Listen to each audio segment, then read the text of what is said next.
So, in the interest of keeping this succinct, I'm going to ask you to get into a really comfortable, meditative position.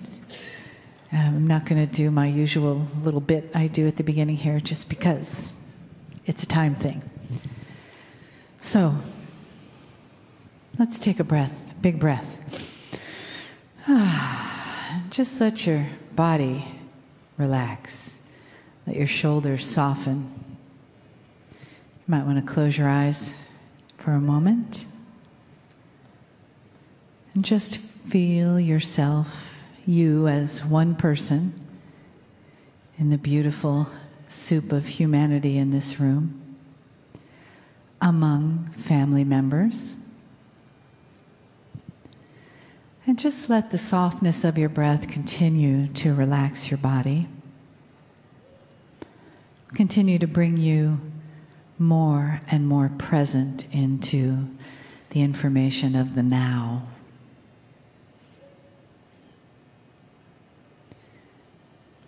Letting your breathing deepen, your mind begin to clear and become more receptive. And take another breath with me. Yeah, that's good. And feel the energy around you, the energy in the room, the energy on the other side of the wall, and how we are here together in the love and support of each other, in the love and the support of the entourage.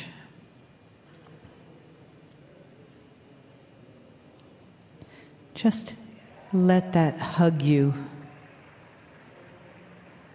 with gentle, supportive arms. Let it touch you in the heart.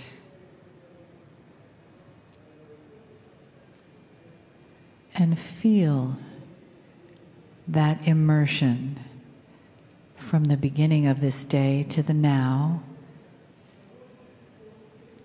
Just allow that immersion in the love wash to be a part of you in this moment.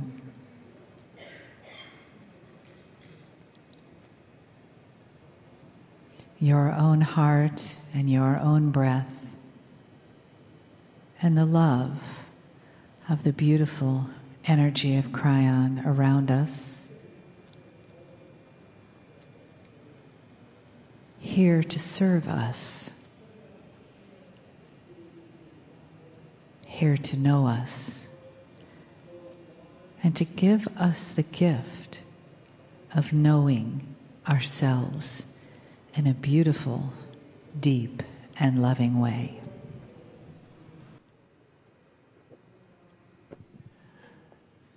Greetings, dear ones. I'm Kryon of Magnetic Service.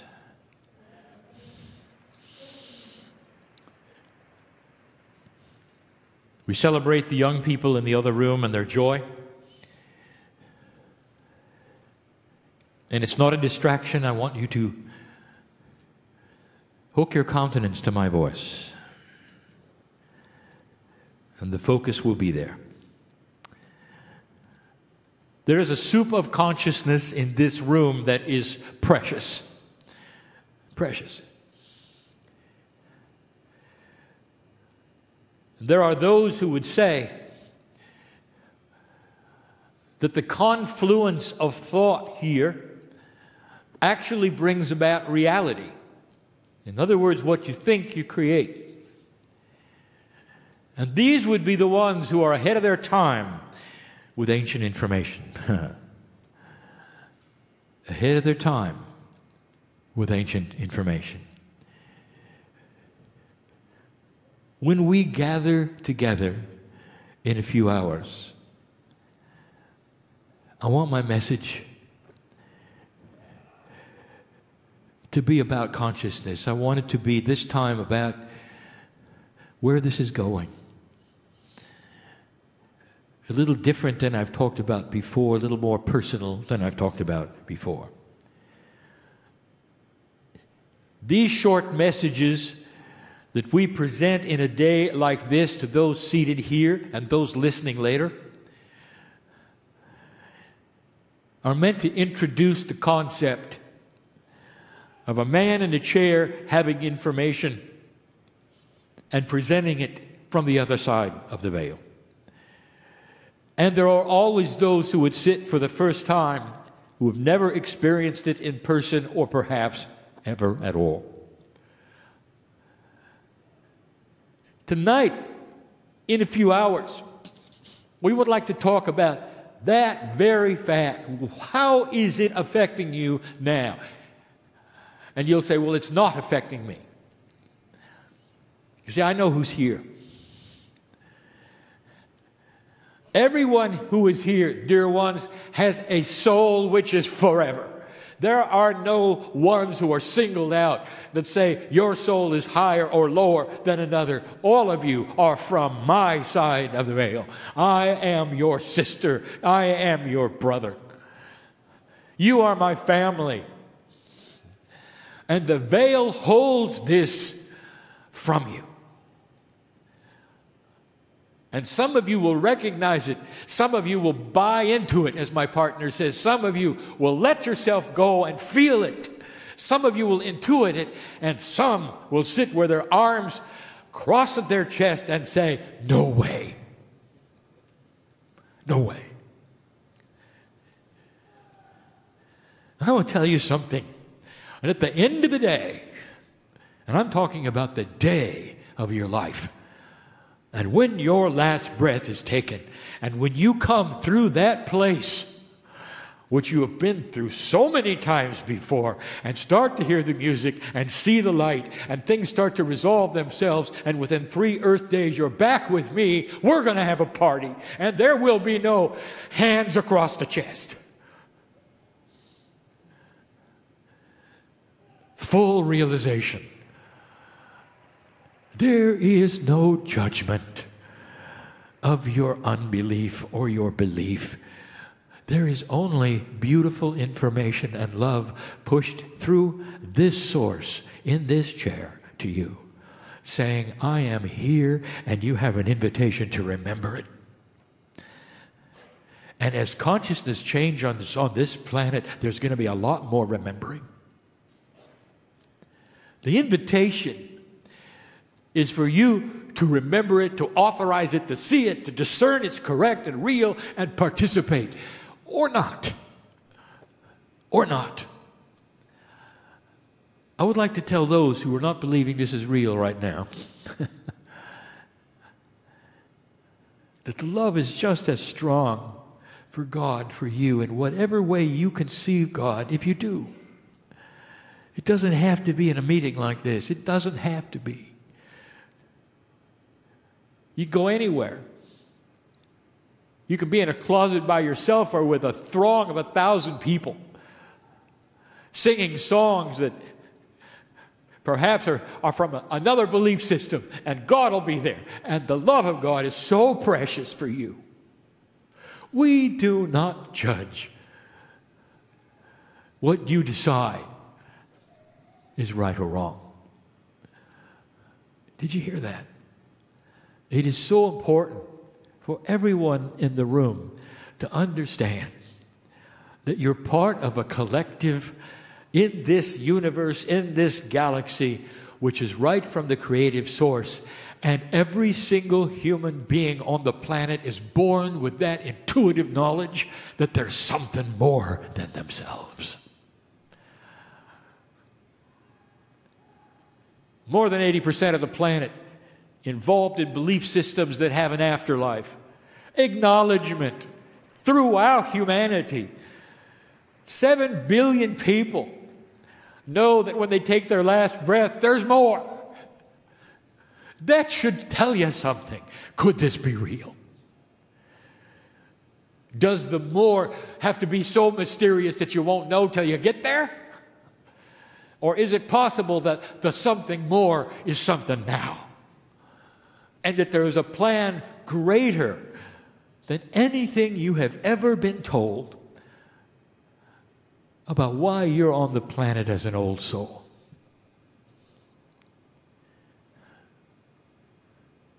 There's an irony in the room, and those who would not believe that this is real are quite often the oldest of souls. They've been there and they've done that, and there's a form, a consciousness I'll call spiritual senility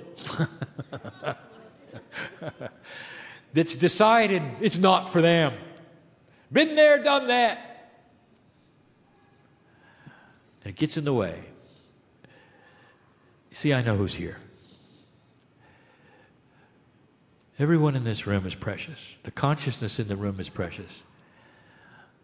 If you're one who does not believe this is real, could I ask a favor? Would you at least drop the barrier today and celebrate love? Could you celebrate something you don't believe in, but celebrate what you do believe in? What brought you to the chair? Is there a possibility there's something more? Could you celebrate there's something more without knowing what that something is? If it doesn't fit into your paradigm, we'll talk about that tonight. If it doesn't fit into your paradigm of belief, does that mean it isn't right? Could you make that adjustment and relax enough to be part of the family? It'll help the room. It'll help the one next to you. I think that's why you came. There is so much to impart to you, dear ones, and it will be done gradually. We are starting to open up information. Things that perhaps are different than you've been taught. Things perhaps that are going to make more common sense than before. It's important not that you believe a certain way, but that you understand that there's a plan and you're part of a family. The family is the ones on the planet who have come here by choice, all of you, to make a difference if you want to when you get here. Beauty of all of this is it depends upon the free choice of the human being, and it requires the intellect of the mind as well as the synapse of the brain and the intuitiveness of the innate. All of those which are inside of the human being's DNA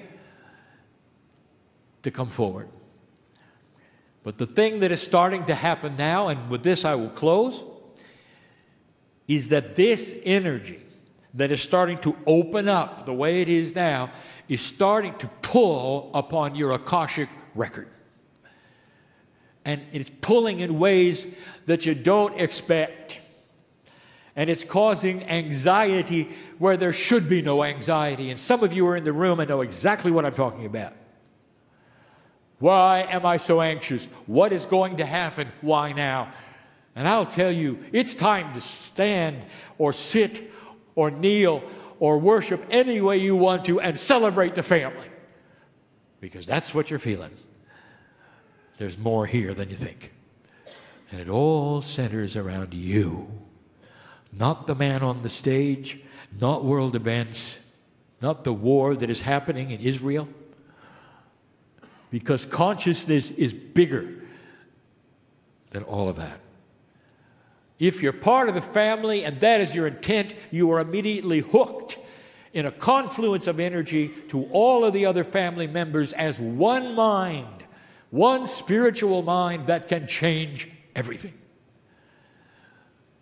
Your tolerance level for the things that are happening on the planet is one.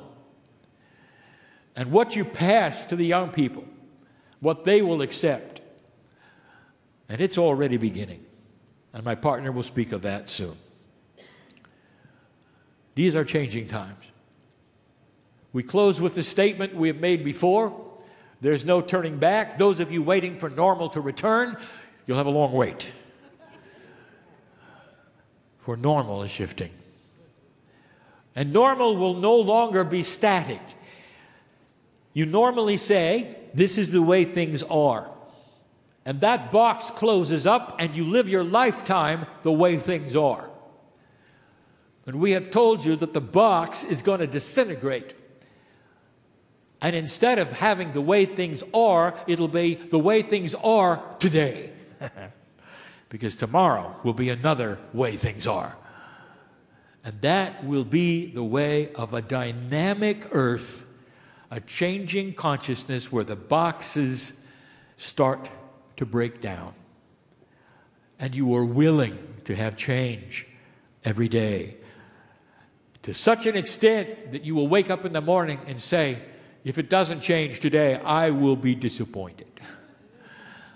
You will see it as gold. You will see the change being something that you look forward to, and that becomes the normal. Now, that is a new kind of consciousness. That is a shift of the way human beings think. That's what's coming. You see, even next door, they agree. And so it is.